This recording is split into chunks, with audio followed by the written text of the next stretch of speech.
Hello, my name's Rachael. I'm the proud owner of an Estarli foldaway bike. You can't not smile when you're on an e-bike, and I think that's what it's been. I arrive places just feeling happier, and that's something that I speak to other people who've got e-bikes. We just grin. We look at each other and grin as we're whizzing past the traffic. Cycling into the wind, so my skirt's gonna blow up.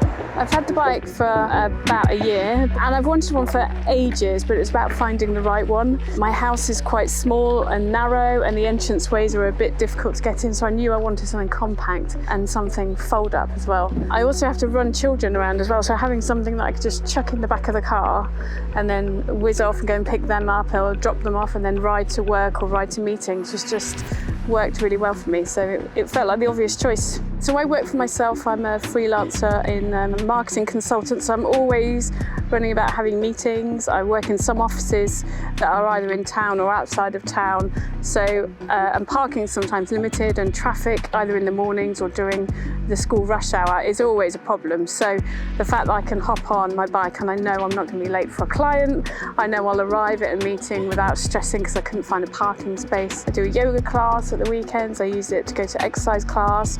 I swim a lot in the sea, so I cycle it down to the beach. It's just a much more relaxed, joyful and easy way to travel around this island. I really resent using the car when I have to. It has made a big dent in my petrol bill. I don't fill up as much as I used to. I think I fill up the car perhaps every 2 months now because I'm just using my bike all the time. The car's there for just those, necessities or driving lots of people around. I'm one of those annoying evangelists that as soon as you get something, like everyone's got to get one. I managed to persuade my sister to try one out. She's yet to buy it, but she's definitely, the seed has been dropped. And to be honest, a lot of my friends have got them already. So, I'm in that community of people who care about the environment, but also need to get places quickly. So an e-bike is an obvious solution. So, but those that are not yet on board and are wedded to the car, I'm getting there, I'm working on them.